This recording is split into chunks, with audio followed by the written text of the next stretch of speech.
Hoje eu vou pregar, irmãos, bem batista, viu? Então eu peço, não Toninho Batista, bem batista, porque eu fui proibido pelo meu dentista, o senhor Pedro Flório, que talvez esteja online, se não tiver, a Andrea fala para ele assistir a gravação, que eu mencionei o nome dele.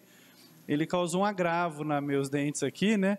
Ele arrancou o que devia, o que não devia também, tirou tudo para a glória de Deus. E ele disse que se eu der um grito, rasga. Então hoje eu vou estar bem calminho, não estou triste, não estou bravo, não estou desapontado, não estou mais reformado do que pentecostal.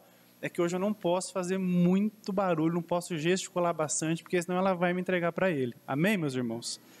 Então Gênesis capítulo 2 e verso 17, a Escritura Sagrada diz assim: mas da árvore do conhecimento do bem e do mal, dela não comerás, porque no dia em que dela comeres, certamente morrerás. Amém, meus irmãos? Eu acho que todos nós estamos bastante estarrecidos, não é, acompanhando as notícias dessa última semana. Nós fomos surpreendidos com muitas más notícias, notícias que geraram em nós sentimentos bem tristes, de abatimento, de tristeza. Começamos a semana com uma celebração do direito de se assassinar inocentes, não é? Então, a Colômbia autorizando a morte de bebês no útero de suas mães até 6 meses, não é? Então, você imagina, com 6 meses, um bebê já tem todo o seu corpo formado, ele já consegue viver fora do ventre. Então, uma sociedade celebrando o direito de matar seres humanos inocentes. Então, a gente pensa, o mundo está caminhando para o fim. E aí, poucos dias depois, nós vemos uma potência adormecida acordar, sair das sombras e invadir um país em torno aí de um projeto de poder da reconstituição da sua antiga formação chamada União Soviética. Até o momento, as fontes indicam 3.500 soldados russos mortos e 198 civis ucranianos. E a gente começa a se perguntar o que está acontecendo com o mundo. Essa é uma indagação que qualquer pessoa que ousa fazer aquelas perguntas mais profundas da vida.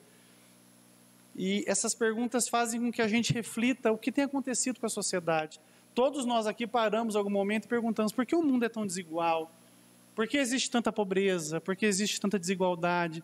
Por que as tentativas políticas de se resolver a pobreza e desigualdade sempre geram mais pobreza e mais desigualdade? Por que existem tiranias? Por que as pessoas fazem o que fazem? Por que as pessoas são más? Nós, muitas vezes, nos pegamos perguntando o que é isso. E é claro que essa é uma questão que deve ocupar a mente de qualquer ser humano. Porque se nós temos a percepção de que existe algo de errado na sociedade, certamente alguém pode nos responder o que está acontecendo de errado. E esse é o tema dessa mensagem de hoje. A Bíblia nos oferece uma narrativa histórica bastante convincente daquilo que ocasionou essa corrupção generalizada que nós encontramos no gênero humano. Então, quando você pergunta por que existe mal no mundo, por que as coisas são como são, por que nós temos desastres, catástrofes e tantas coisas ruins acontecendo, a Bíblia nos oferece uma narrativa bastante convincente. E é sobre ela que eu quero meditar com os irmãos aqui nessa manhã. A primeira coisa que eu acho importante é a gente entender que essa percepção de corrupção não é dos cristãos. Não são somente nós que pensamos que o mundo vai mal. Então essa é uma percepção que está no íntimo de qualquer pessoa. Todos nós temos gravado na nossa consciência por Deus a sua lei, um sentido de que existe certo e de errado. Mesmo pessoas não religiosas têm consciência quando elas ultrapassam os limites que Deus estabeleceu. Vocês podem perceber que mesmo em tribos primitivas, afastadas da civilização, que nunca tiveram contato com os valores cristãos, existem noções interiores de certo e de errado. Você vê no meio de tribos de pigmeus australianos, por exemplo, ritos para se tirar a culpa, porque eles percebem que existe dentro deles algo que não vai bem, e este sentimento os consome. O homem sem Deus é consumido por um sentimento de culpa profundo, e essa culpa pode se manifestar de várias formas, através de abatimento, de esgotamento emocional, de depressões, de doenças, de muitas coisas. Todos nós temos que lidar com isso, porque Deus, na sua soberania, para deixar uma ordem mínima no universo que Ele criou, deixou impresso na nossa consciência a sua lei. Abra sua Bíblia em Romanos, por gentileza, capítulo 2, versículo 14 e versículo 15. Então Deus, sendo o autor do universo, o Criador, Ele deixou padrões mínimos a serem seguidos na consciência de cada ser humano. Dessa forma, não existe uma pessoa que seja indesculpável diante de Deus. Nós sabemos o que é certo, nós sabemos o que deve ser feito, nós sabemos o que glorifica a Deus, nós sabemos o que o agrada, mas de uma forma obstinada nós nos recusamos a render glórias a Ele e a obedecê-lo, e isso tem causado males sem fim na nossa sociedade. Romanos capítulo 2, versos 14 e 15, a Escritura Sagrada diz assim: porque os gentios que não têm lei fazem naturalmente as coisas que são da lei, não tendo eles lei para si mesmos, são lei, os quais mostram a obra da lei escrita em seus corações, testificando juntamente com a sua consciência e os seus pensamentos, quer acusando-os, quer defendendo-os. Eu não sei se os irmãos aqui tiveram essa experiência antes da vida cristã. Eu não nasci num berço cristão, me converti aos 17 anos de idade, no auge da adolescência. Mas eu me recordo em toda a minha adolescência o quanto eu tive que lidar com sentimentos recorrentes de culpa. Aquela coisa ruim de se deitar, colocar a cabeça no travesseiro e se deparar que alguma coisa está muito errada com a sua vida. Esses pensamentos me atormentavam, eu não encontrava paz para eles. Eu não me recordo em toda a minha adolescência de ter tido uma noite de sono tranquila. O tempo todo algo apertava minha alma e me espremia, me dizendo algo de errado com você. E como eu não tive uma formação religiosa cristã na minha vida, eu não tinha dimensão do que estava acontecendo. Mas eu sabia que alguma coisa estava ruim. E me recordo que o pouco que eu sabia de Deus, eu tinha aprendido no catecismo da escola, quando ainda se falava, quando ainda se rezava em escola, quando ainda se fazia menção de Deus nas escolas. E eu me lembro que eu tinha aquele cuidado de rezar Pai Nosso toda noite, mesmo não conhecendo a Deus, mesmo não invocando, mesmo não conhecendo nada a respeito do Evangelho. Na minha cabeça, aquilo era uma forma de apaziguar aquele vazio que eu sentia e aquele sentimento recorrente que eu estava errado com esse Deus que eu não conhecia. Dentro desse pensamento, irmãos, existe na sociedade pessoas que tentam pensar por que o mundo é como é. Na filosofia, por exemplo, existem dois pontos de vista. Existem aqueles que acreditam que o homem nasce bom, mas a sociedade o corrompe. Por exemplo, esse foi o pensamento de Jean-Jacques Rousseau, um importante filósofo europeu. Thomas Hobbes, que foi um filósofo inglês, dizia o contrário: o homem nasce mal e ele precisa da sociedade para consertá-lo, para dar um jeito nele. Quando nós vemos os conceitos hoje políticos, ideológicos presentes, progressistas e conservadores se distinguem na forma de pensar. Eles tentam explicar esse negócio da seguinte forma: para os progressistas, acontece que as pessoas nascem boas, mas elas se tornam más porque falta a elas oportunidade, as desigualdades são muitas. Conservadores acreditam exatamente no contrário: todo mundo nasce mal, mas pode se tornar bom mediante a virtude, mediante o esforço, a disciplina. A grande questão é que aonde os conservadores governam, existe corrupção. Aonde os progressistas governam, existe corrupção e ninguém resolve o problema. Porque a resolução da corrupção do nosso coração não pode ser resolvida por filosofias, tem que ser resolvido por aquele que nos criou. Ele tem a chave que conserta o que está aqui dentro. Então, todas as vezes que nós militamos nesses terrenos que nos são oferecidos, nós estamos agindo em terrenos que não vão trazer resolução. Você vê, por exemplo, o mal persistente da pobreza no mundo, que me incomoda. É muito triste eu pensar quando me assento numa mesa para comer, que eu estou comendo uma comida com a minha família, mas uma outra família, parecida com a minha, com a mesma quantidade, não tem o que comer naquele momento. Aquilo incomoda vocês? Aquilo não dá um engasgo em vocês? Então você percebe que a sociedade caminhou de uma forma, por conta do pecado e da obstinação, que ela se tornou de tal modo, meus irmãos, de tal modo alienada de Deus, que essas coisas vão acontecendo. Jesus olha para o futuro de uma forma muito segura, no sentido de que Deus vai resolver isso na consumação. Mas ele sabe que a sociedade humana vai de mal a pior quando ele fala: olha, os pobres vocês sempre vão ter com vocês, eles nunca vão acabar. Porque ele sabe que nessa era, a corrupção do nosso coração não vai ser plenamente restaurada. Mas ele nos provisionou com sua morte na cruz e com a sua ressurreição, um caminho para que individualmente, homens corruptos no seu coração, possam ser perdoados e transformados e se tornem agentes de transformação, uma nova criação capaz de fazer a diferença. Quantos já fazem parte dessa aliança? Dê um glória a Deus bem alto aí. Então, se eu quiser resolver o problema da corrupção do coração, do mundo, da sociedade, eu preciso resolver da forma certa. E só existe uma forma disso acontecer. Nós precisamos nos voltar para as nossas origens. Precisamos olhar para aquilo que a Escritura diz, entender o que Deus pensa sobre o assunto. Todas as vezes que eu preciso aprender alguma coisa na profissão que eu não sei, eu vou na fonte. Então, surgiu uma tecnologia nova, eu vou na fonte. Quem fez a tecnologia? O que ele colocou de manual, de material para aprender? Tem curso, tem treinamento. Deus, na sua sabedoria, deixou um manual ser constado para a gente. Essa Bíblia maravilhosa, essa Escritura que tem todas as respostas que nós precisamos. E a Bíblia nos fala claramente que Deus é o Criador de tudo que existe. Nós somos feitura dEle. Moramos no mundo que foi criado por Deus. Deus é dono desse mundo, louvado seja Deus. O mundo é dEle, as regras são dEle, o seu corpo é dEle, a sua alma é dEle, o seu pensamento é dEle, sua mente é dEle. Tudo que tem aqui pertence ao nosso Criador e nós devemos a Ele obediência, devemos a Ele a nossa adoração, devemos devolver a Ele do bem que Ele tem nos dado. E para deixar esse mundo que Ele criou com ordem, Ele criou uma coisa chamada interessante, a raça humana, e delegou para nós o direito de governar esse mundo. Você pode glorificar a Deus por isso?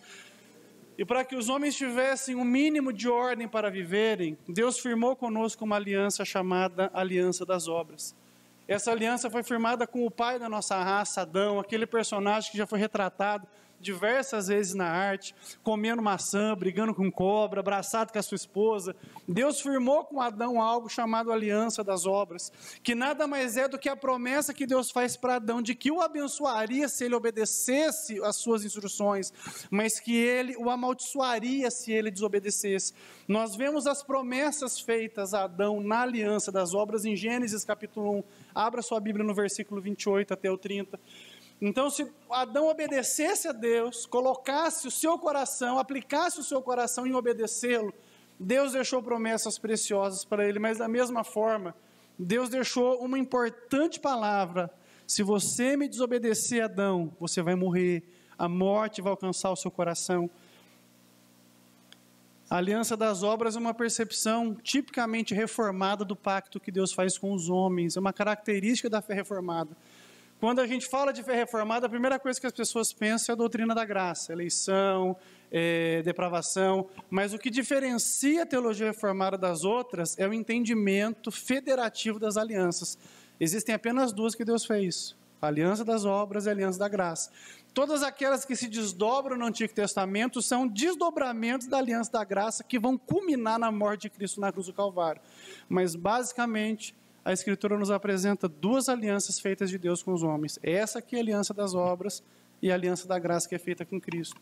Então, se Adão obedecesse, foi dito isso para ele. Deus os abençoou e Deus lhes disse: frutificai e multiplicai-vos, enchei a terra, dominai-a sobre os peixes do mar, sobre as aves do céu e sobre todo animal que se move sobre a terra. E disse Deus: eis que vos tenho dado toda a erva que dê semente, que está sobre toda a face da terra, toda árvore em que há fruto que dê semente, ser-vos-á para mantimento, e a todo animal da terra, e a toda ave dos céus, e a todo réptil da terra em que há alma vivente, toda erva verde será para mantimento, e assim foi. Promessa linda para obediência, ó, tudo que eu fiz é teu, coisa linda. Você imagina, meus irmãos, coisa linda, coisa maravilhosa. Eu estava brincando, acho que foi com o William ontem. Eu estou com 41 anos de idade, irmãos, e para ter o pão de cada dia a gente sofre, né, irmã? Tem que acordar cedo, trabalhar. E eu brinquei assim: olha, eu estou esperando o dia que meu pai vai sentar na mesa comigo e ele vai falar assim para mim, irmão Edson: filho, você tem 41 anos de idade, um homem barbado agora, né? Mas a gente era milionário, eu não te contei.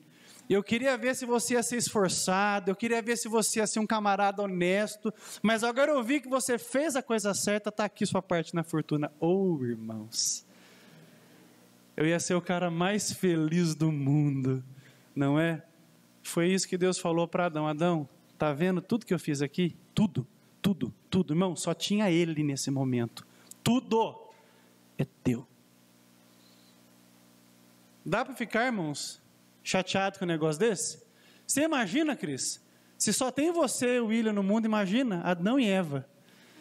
Deus fala: está aqui, ó, tudo é seu, escolhe a árvore, escolhe tudo. Então Deus fez uma promessa de bênção: Adão, isso aqui é tudo seu, você só tem que fazer uma coisa, camarada, me obedeça, só isso. Mas Adão, deixa eu te contar, tem o outro lado da moeda. Sempre tem o outro lado, irmãos. Sempre tem. É prudente a gente saber os dois lados sempre. Não é? Deus também disse para Adão, Adão, existe o risco do seu coração se envaidecer. Existe o risco de você querer o que eu não quero para você. Existe o risco de você querer caminhar por caminhos que eu não planejei para você. Se isso acontecer, eu preciso já de antemão te advertir. O que você precisa estar comigo, do outro lado só tem treva. Mas deixa eu te contar o que acontece quando você olha para o outro lado. Gênesis capítulo 2, verso 15 e 17. Abra sua Bíblia. Nós já lemos, mas nós vamos reler porque é importante a essa altura. Então, na aliança das obras, há promessas de Deus para obediência, mas há promessas também quando a desobediência acontece, advertências sérias. A Escritura Sagrada diz assim, e tomou o Senhor Deus o homem e o pôs no jardim do Éden para o lavrar e o guardar. E ordenou o Senhor Deus ao homem, dizendo, de toda árvore do jardim comerás livremente, mas da árvore do conhecimento do bem e do mal, dela não comerás, porque no dia em que dela comeres, certamente morrerás. Então havia promessas para a obediência e havia advertências para a desobediência também. Adão era o pai da raça humana. Foi criado por Deus num estado de pureza e de retidão. Irmãos, contudo, foi tentado pelo diabo e falhou em obedecer à aliança das obras. Sendo ele o representante federal da raça humana, ele nos representava, ele foi o primeiro ser humano. A sua culpa caiu sobre cada um de nós. Nesse momento eu quero que você pense biologia. Se Adão é o pai da raça humana, naquele momento toda a humanidade estava dentro dele. Porque toda a humanidade descenderia dele. Então a culpa que ele recebeu, o pecado que ele cometeu, foi imputado sobre todos nós. Todos que saem agora dessa matriz corrupta, nascem corruptos também. Romanos capítulo 5, verso 12, apresenta isso de uma forma clara, absoluta. Por isso os descendentes de Adão, e você não escapou, você é filho de Adão e filho de Eva, carregam consigo tanto a culpa quanto a inclinação nata para o pecado que Adão adquiriu quando ele pecou. Romanos capítulo 5, versículo 12, a Escritura diz assim, portanto, como por um homem entrou o pecado no mundo, e pelo pecado a morte, assim também a morte passou a todos os homens, porque todos pecaram. Então, você se comove pelo mal que há no mundo. Quem além do pastor Sérgio se comove? Então temos uma questão que eu evitei essa palavra até agora, mas agora eu vou falar essa palavra que ofende mentes muito progressistas, a palavra, uma palavra chamada pecado. O pecado existe. O pecado é tudo aquilo que nos afasta de Deus e da sua glória, é tudo aquilo que se opõe à vontade de Deus, e o pecado, irmãos, é o maior problema nosso. O problema da humanidade não é a desigualdade, é o pecado. O problema da humanidade não é a falta de virtude, é o pecado. O problema da humanidade não é a falta de dinheiro, é o pecado. Não adianta a gente pegar uma coisa que está na superfície, que ela aparentemente é o problema, e não olhar as suas origens. Então, por exemplo, quando você está febril, a febre não é o seu problema. Existe alguma coisa dentro de você que está causando aquele estado febril, e é isso que tem que ser cuidado. Por isso, qualquer tentativa de tentar resolver os males que o pecado causa, vão gerar novos males. Nós precisamos ir na origem do problema. O câncer tem que ser arrancado, não pode ficar dentro da gente. Da mesma forma, o pecado, ele tem que ser removido do nosso coração. E só existe uma coisa que pode fazer isso: o precioso sangue de Jesus Cristo derramado na cruz do Calvário. Então nós precisamos entender que o que causa todos os males que nós vemos hoje é o persistente pecado no coração dos homens. Pecar significa desprezar o Senhor, desobedecer a sua lei, ultrapassar os limites que Ele deixou para nós, ultrapassar limites éticos e morais que dignificam o que significa ser humano. Todas as vezes que nós avançamos nisso, nós estamos indo contra a santidade de Deus. Em Gênesis capítulo 3, vocês já cansaram de ler esse texto bíblico, existe um importante relato dos efeitos terríveis da queda. Hoje eu não quero pegar aquele texto e lê-lo e relê-lo como eu já fiz diversas vezes, mas eu quero trazer à sua memória algumas das coisas que estão lá escritas. Primeiro, eu quero que você perceba que Deus não falhou com o homem em nenhum momento. Deus criou o homem e dignificou o homem com a sua imagem e semelhança. Você pode agradecer a Deus por isso? O leão não ganhou a imagem de Deus, o urso não ganhou, a taturana não ganhou, mas o homem recebeu a imagem de Deus. Louvado seja o nome de Jesus. Deus dignificou a raça humana. Além de tudo, Deus não deixou o homem sem recursos. Deus lhe ofereceu toda a criação. Camarada, tudo isso aqui é seu. Mas para você não ficar também muito perdido sobre por onde começar, eu vou te dar um jardim. Nesse jardim eu vou colocar o que existe de melhor, é teu, cuida dele. Cresça com a tua família aqui dentro, seja feliz. Irmãos, Adão tinha tudo. Ao lado de Deus ele gozava plena alegria, plena satisfação. Ele tinha amor, ele tinha provisão, ele tinha acolhimento, ele tinha tudo. Tudo. Mas o coração dele se concentrou naquilo que ele não tinha. Esse é o nosso problema. Você tem tudo com Deus. Deus perdoou os seus pecados. Deus enviou o seu filho para morrer na cruz do Calvário por você. Eu não tenho ninguém que me ama. Ele provou o amor morrendo na cruz sem você merecer. Mas a gente se concentra naquilo que nós não temos. Esse é o problema do coração do homem. O homem não percebe que tudo que ele precisa está em Deus. Mas eu preciso me casar para eu ter alguém. Não, você já tem alguém, Jesus na tua vida. Você tem que se casar para você, somado com alguém, viver para a glória dele.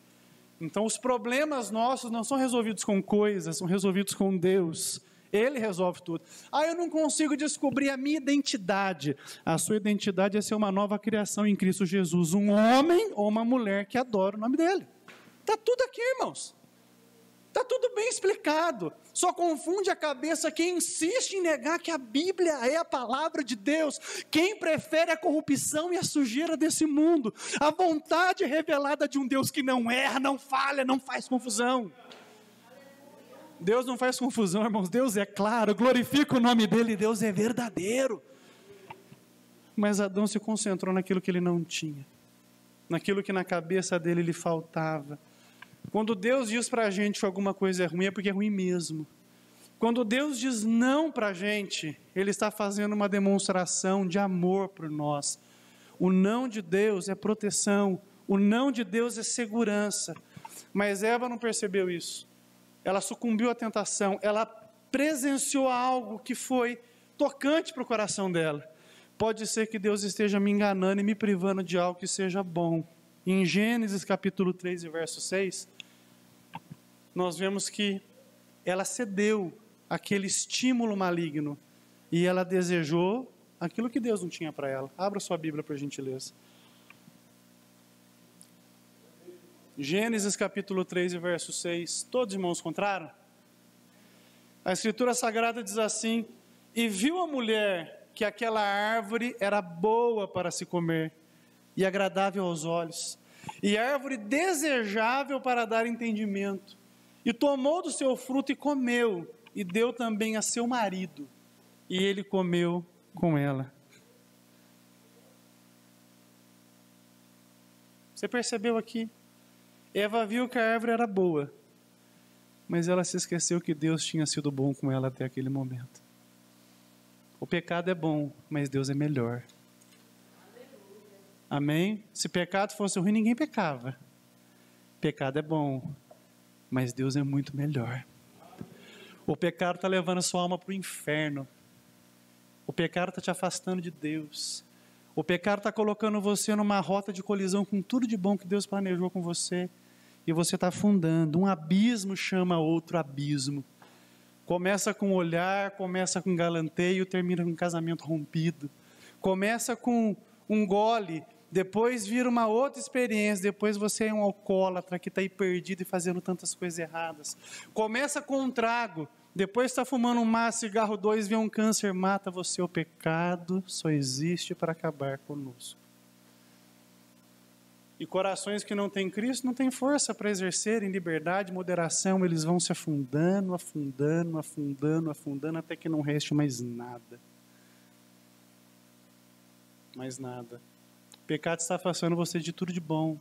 As suas constantes dúvidas e batalhas interiores é uma falta de Deus no coração, de aceitar o governo dele na sua vida, de reconhecer que Deus é tudo o que você precisa. Irmãos, algumas pessoas elas entram num espiral de repetições de coisas que não mudam, porque elas insistem em não se submeter à boa ordem que Deus nos deixou. Observe a vida de qualquer cristão bíblico que te inspira. Pode não ter recurso, mas você sabe que ali tem vida verdadeira. E olha a vida desses camaradas repletos aí de dinheiro, de recurso. Você fala, parece que vive uma vida de conta de fadas. Mas dentro do coração, um vazio que vai sendo suprido com drogas, com bebidas, com relacionamentos promíscuos que vão levar aquele coração para estar longe de Deus e, consequentemente, a condenação. É importante a gente perceber que Eva ela esquece dessas coisas. Para ela, a árvore era boa, mas Deus era melhor que a árvore.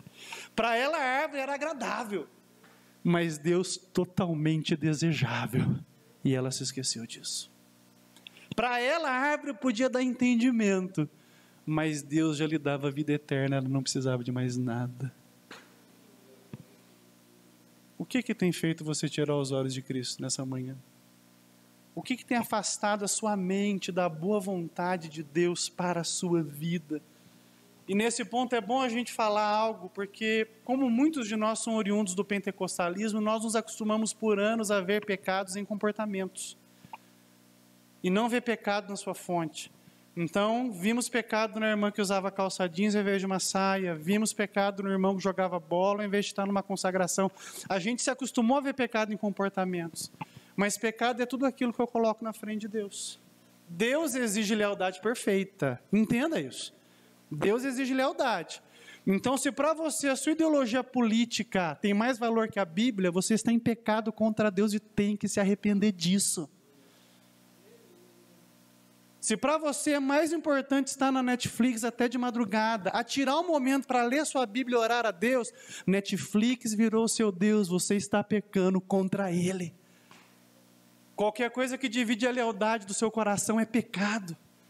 E vamos falar de coisas virtuosas e nobres. Se o seu pecado te tira da igreja, se o seu trabalho te tira da igreja, você está pecando contra Deus.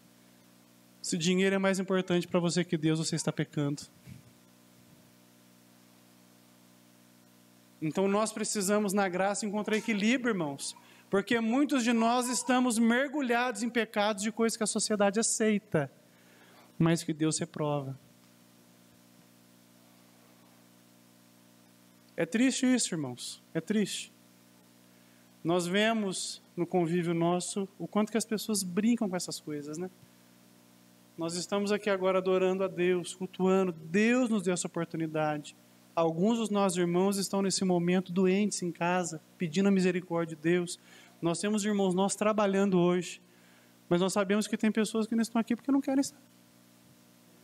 E tentam esfregar na nossa cara que estão bem, né? Com indiretas, com tantas coisas. Gosta, né? Exibe. Mas a gente vê a vida terrível que tem vivido. Terrível. Uma vida sem alegria, uma vida sem progresso, uma vida que a gente não vê crescimento. Por quê? Estão brincando com Jesus Cristo e com a sua noiva. E aquilo que o homem semeia, ele colhe, porque Deus não tem culpado por inocente. Deus é justo, irmãos. Então eu quero falar algo para você nessa manhã. Não brinque com Deus. Brinque comigo, mas não brinque com Deus. Deus é santo, Ele exige lealdade absoluta. Senão nós não somos cristãos. O pecado apareceu como um desejo no coração daquele casal. E ao entrar no coração daquele casal, ele corrompeu aquele estado de pureza que Adão e Eva tinham. O homem antes alegre ficou triste. O homem antes confiante ficou envergonhado. O homem antes inocente tornou-se culpado. O homem antes amigo da sua esposa se desentendeu com ela, conflitou com ela. Deus foi essa mulher que o Senhor me deu, que aprontou comigo. Se fosse eu, não tinha comido da fruta. Mas foi ela. E a mulher não foi eu não, foi a serpente. Conflito. O homem que antes amava a Deus passou a considerar Deus um problema. Vamos nos esconder que o dono do jardim está vindo aí, vamos fugir dele. Há quanto tempo você está fugindo de Deus? Há quanto tempo você tem fugido da vontade de Deus para a sua vida? Esse mal corrompeu toda a nossa raça. E o homem tornou-se mal. Por isso nós lutamos hoje contra a nossa consciência, querendo afirmar que a gente não é tão mal assim. Você já passou por isso alguma vez? Não é? Você está ali enfrentando um pecado, um problema, e você olha, mas a Hélida faz pior do que eu. Eu posso estar em pecado, mas a Hélida está pior que eu. Quem já passou por isso alguma vez? Além do pastor Sérgio. Né? Honestamente.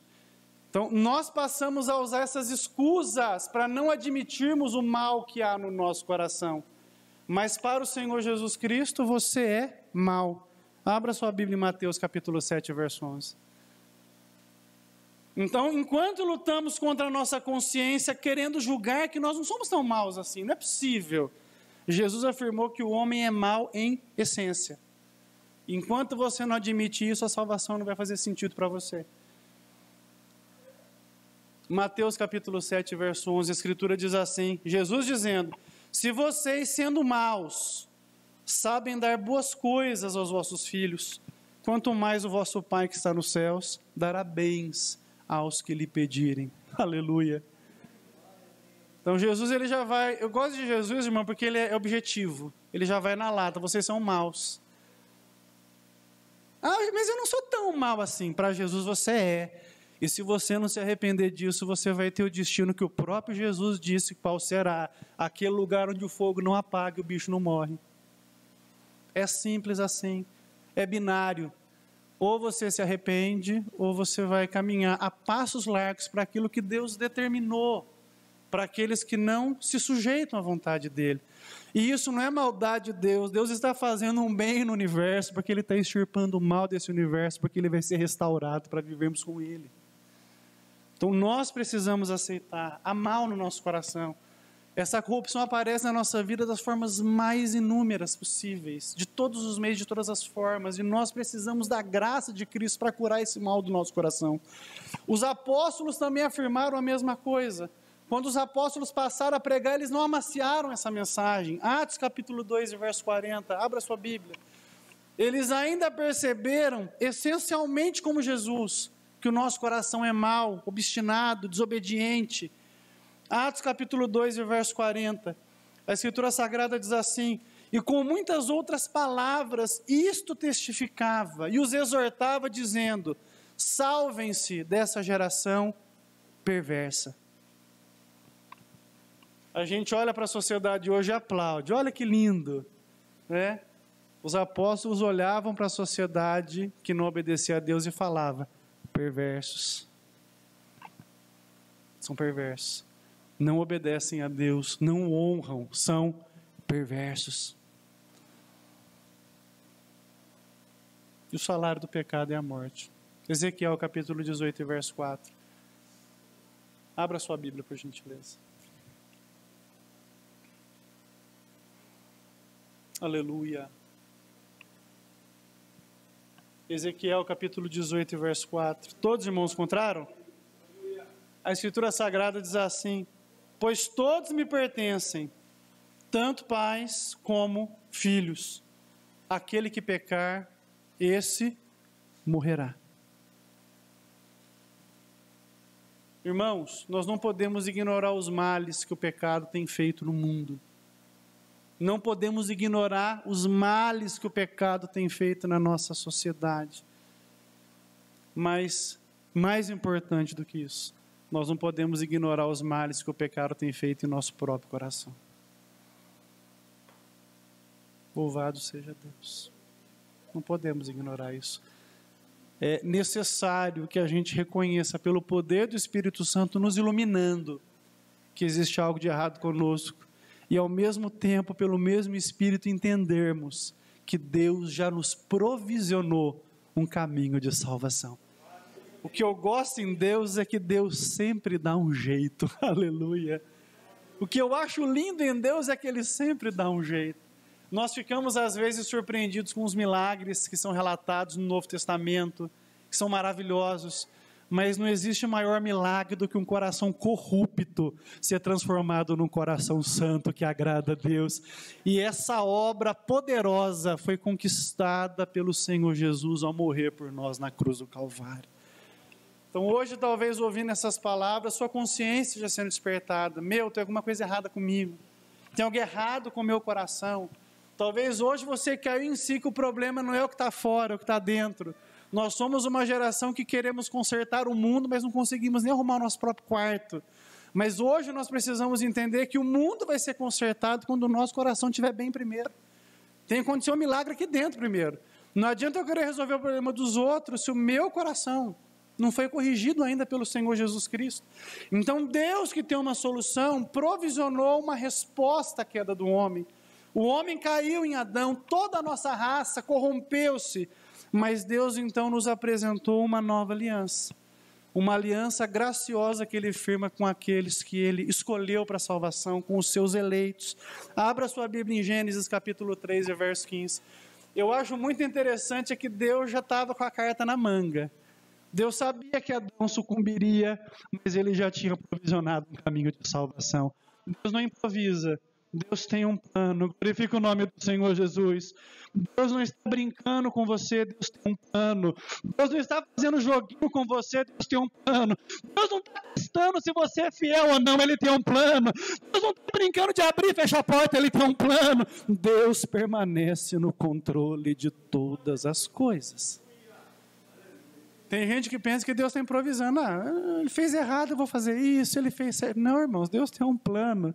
A gente está trilhando o caminho que Deus determinou, porque quem manda nesse universo é Ele, e Ele não falha. Ele não falha.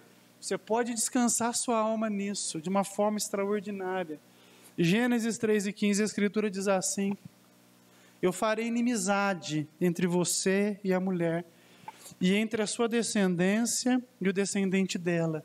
Ele lhe ferirá a cabeça, e você lhe ferirá o calcanhar. Deus olha para o futuro e fala: eu já provisionei o escape. A data do concerto já foi agendada. Aleluia. Quando meu carro quebra, eu ligo para o Diego, né? Diego hoje é meu mecânico oficial. O pessoal fala que existem duas coisas que a gente não pode fazer na vida: trocar de esposa e trocar de mecânico. Não é de mecânica, eu já troquei o antigo pelo Diego, louvado seja o nome de Jesus, porque eu sou muito fiel com os membros da minha igreja, não é? Mas quando eu quero arrumar o carro, Diego, e aí? Pastor, traz segunda, traz terça, traz quarta. Não é? Já deixou agendado, e Deus deixou agendado a data do concerto da humanidade. Deixa eu falar para você uma coisa, serpente, você derrubou os dois, mas vai chegar o dia que eu vou derrubar você também. Eu já determinei, eu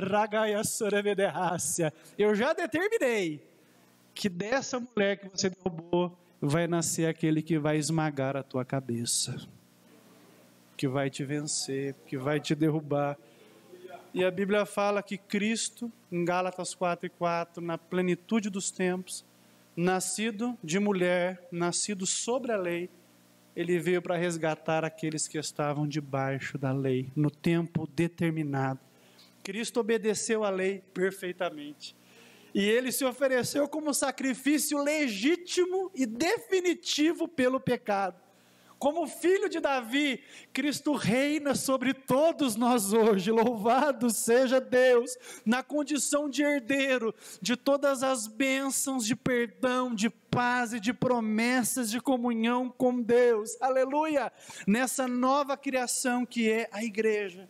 Bênçãos que Ele concede àqueles que aceitam ser livres da corrupção, que aceitam ser livres do pecado. Louvado seja Deus.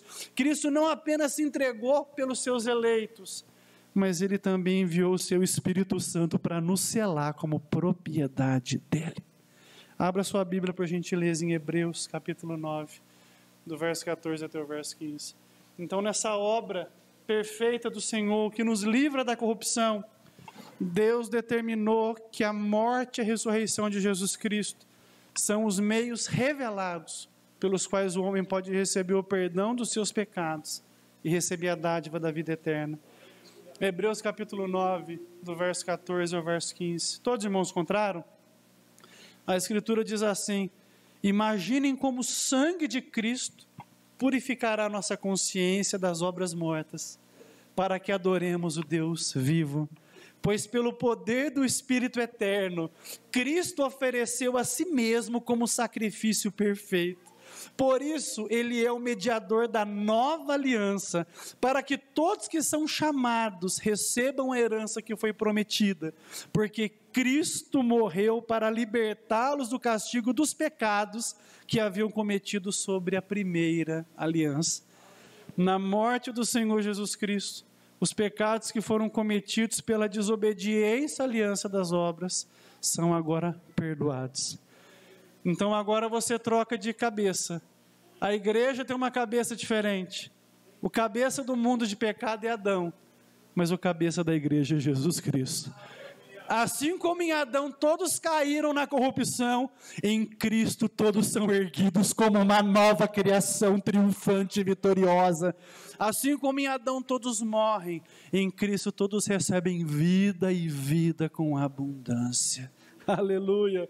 Apesar de em Adão toda a nossa raça ter se corrompido, e cada pecado cometido seja um pecado contra um Deus eterno, um Deus santo, Ele teve por nós misericórdia, aleluia. Nós somos merecedores, irmãos, da justa indignação de Deus, mas a Escritura afirma que agora por Cristo nós podemos receber perdão e salvação. Cristo tornou a salvação não possível, Ele tornou a salvação real, verdadeira. Abra sua Bíblia em Romanos capítulo 5, do verso 15 ao 17. Romanos capítulo 5, do verso 15 ao 17, já estou terminando.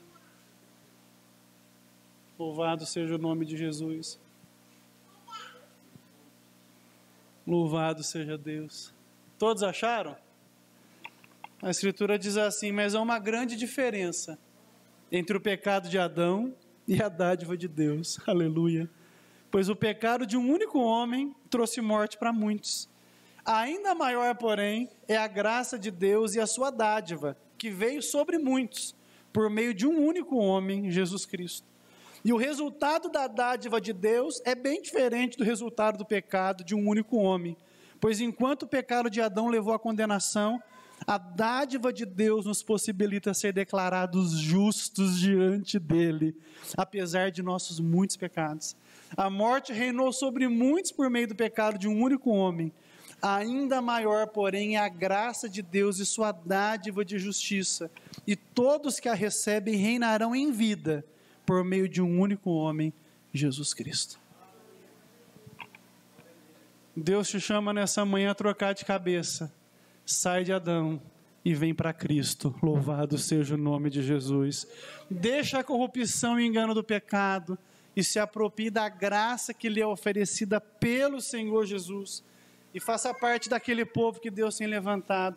A igreja de Jesus Cristo é a comunidade local, é o povo que reúne aqueles que foram lavados dos seus pecados através do sangue de Jesus, aqueles que foram transformados pela salvação. Às vezes as pessoas perguntam: por que eu tenho que congregar? Porque a gente limpa quer andar com quem está limpo também. Gente lavada quer estar de lado de quem está lavado também. Esses momentos em que nós estamos aqui reunidos são ordenados por Deus para quê? Para nós encorajarmos uns aos outros. Eu já olhei todos os rostinhos que não estão aqui hoje, e já vou falar com todos eles ao término do culto. Por quê? Porque o nosso lugar é nessa nova comunidade, porque nós expressamos o que é o reino de Deus. Você percebe que aqui não tem diferença? Aqui brancos e negros são iguais, enquanto lá fora eles degladiam. Aqui pobres e ricos são iguais, enquanto lá fora existe opressão. Aqui as nossas diferenças são deixadas de lado por causa do único cabeça que nós adoramos, Jesus Cristo. Esse é o modelo que Deus determinou para toda a sociedade humana. A igreja mostra que a união dos povos, a equidade, a igualdade são possíveis, porque aqui um ajuda o outro e todos rendem glória a quem é digno, o Senhor Jesus. Então, quando alguém perguntar para você o que a sua igreja tem feito para ajudar na transformação do mundo, responda de boca cheia: nós estamos pregando a única solução possível, a morte de Jesus Cristo na cruz do Calvário e a libertação da corrupção do coração do homem. Qualquer outra coisa que seja feita só vai gerar novos problemas depois. Sem que os homens tenham seu coração perdoado por Deus e transformado, eles continuarão sendo corruptos e replicando corrupção, obstinando-se contra Deus. Mas na igreja, nós estamos sendo transformados de glória em glória. Ainda tem corrupção no nosso coração? Tem muita. Mas aqui tem uma obra de purificação. Aqui a gente vai sendo encorajado, aqui a gente dá umas catracadas de vez em quando. Tem dia que o Daniel chega em mim, dá uma catracada em mim, pastor, não está legal isso não. Tem dia que chega em Daniel, te converte, Daniel, para com isso. Aqui a gente vai catracando. E assim a gente vai melhorando e melhorando, e a Bíblia fala que vai ser assim até a gente alcançar a estatura de varões perfeitos. Como eu quero, irmãos, eu não gosto de pecar, irmãos. Você está cansado de briga ideológica? Não. Está cansado de trabalhar? Não. Está cansado de não ter dinheiro? Não. Irmãos, eu estou cansado do pecado. Pecado cansa, irmãos. Pecado cansa. Lutar contra o pecado cansa. Permanecer crente cansa. Permanecer esforçado cansa. Mas esse é o caminho que Deus deixou para a gente. O caminho para o céu, ele é estreito. Exige determinação, exige lutar contra o nosso ego, contra os nossos instintos o tempo todo. Isso vai cansando. Mas pastor, se cansa porque o senhor não desiste? Porque a Bíblia fala que vão passar os céus e a terra, mas as palavras dele não vão passar. E as palavras dele prometem para nós um tempo em que o pecado vai ser extirpado do universo e nós vamos estar para sempre na presença dele. É por isso que eu prossigo. Eu não quero terminar uma vida penosa com minha vida humana e chegar do outro lado e me deparar com o inferno. Eu quero sair do outro lado da vida e encontrar aquele que sangrou na cruz do Calvário por mim, aquele que me perdoou sem eu merecer, aquele que me chamou sem eu merecer, e eu poder falar para ele: obrigado, Jesus, o mundo me deu as costas, mas o Senhor me perdoou e me abraçou. É pelo Senhor que eu existo, é pelo Senhor que eu vivo, é pelo Senhor que eu desejo ser fiel até o fim. Aleluia. A igreja aguarda o dia em que ela vai viver Apocalipse 21, versos 6 e 8. Deus tem isso para você. Deus tem isso para a sua vida. Esse mundo que a gente vive é de mentira. É uma ilusão, mas Deus é verdadeiro. Esse mundo onde nós vivemos, ele é repleto de espantalhos que tentam roubar nossa atenção.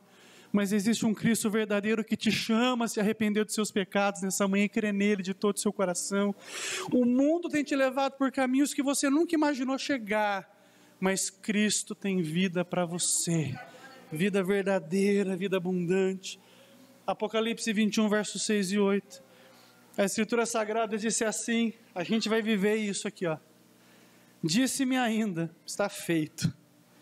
Eu sou o alfa e o ômega, o princípio e o fim. A quem tiver sede, eu darei de beber gratuitamente da fonte da água da vida. O vencedor herdará tudo isso, e eu serei o seu Deus e ele será meu filho.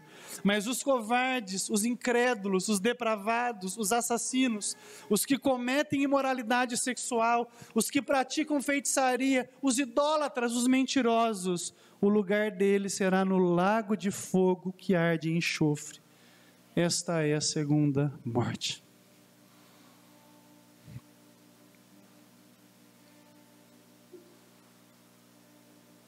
Deus tem promessa de vida para você. Ramandagiandarraça.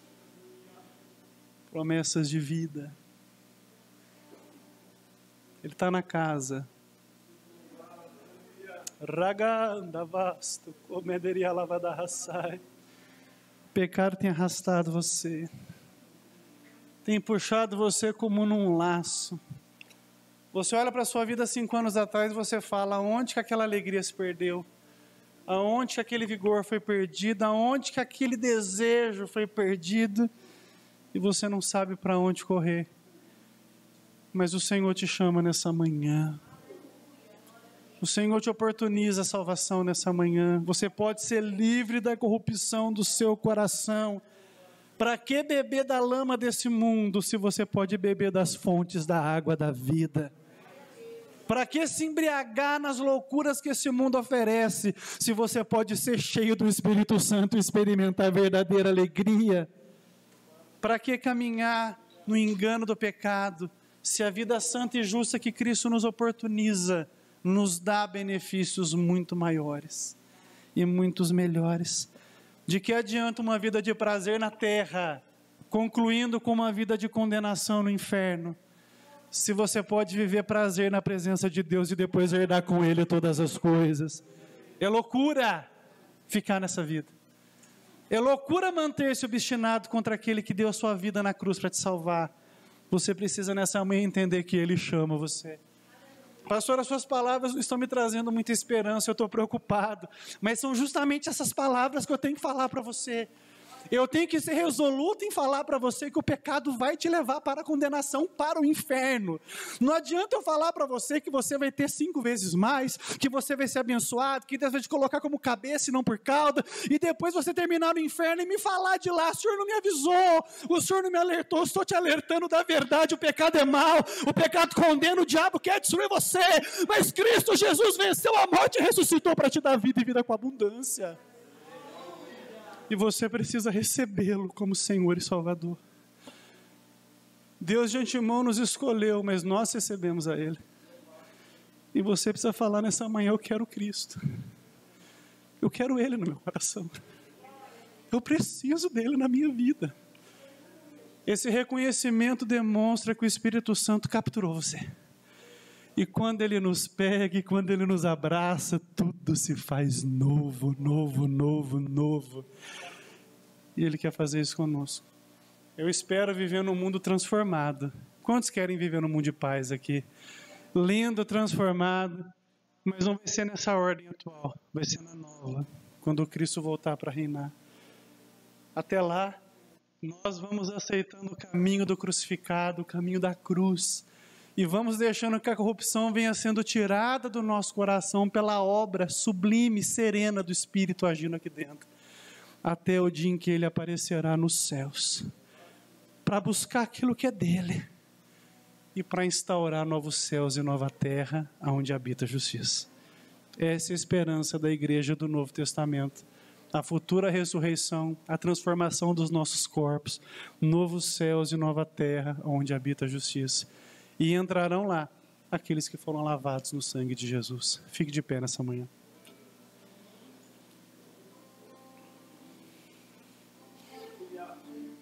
Deus está aqui.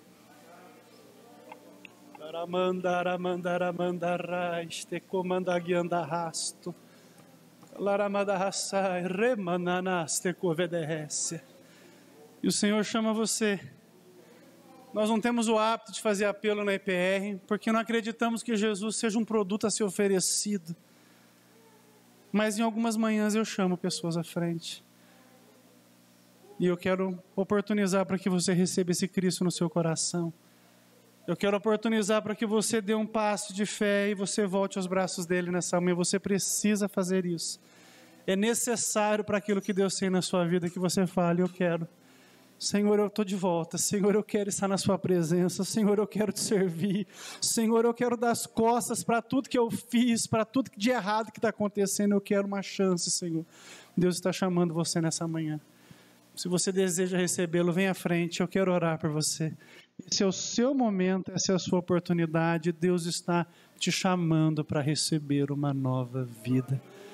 A igreja esteja orando nesse momento, que é uma batalha muito grande agora. Mas Deus está chamando você para essa oportunidade de recebê-lo de fato no coração, de parar de dar cabeçada, de parar de viver uma tensão de vida sem explicação e descansar na obra que Cristo consumou na cruz ao morrer por você. Será que nós temos alguém que deseja tomar essa importante decisão? Vem aqui, eu quero orar por você. O Senhor te chama nessa manhã. Deus tem um plano lindo na sua vida. Tem passado na sua mente pensamentos de morte. Você tem pensado em se matar diversas vezes. Você sabe que Deus está falando com você. Você tem se machucado, você tem se ferido, porque você sabe, está vindo a primeira pessoa. Eu quero que alguém acompanhe. Você sabe quantos pensamentos de morte passaram na tua cabeça essa semana aqui. Você olhou para aquele instrumento pontiagudo e você falou: eu vou me matar porque eu não aguento mais. Deus está falando com você.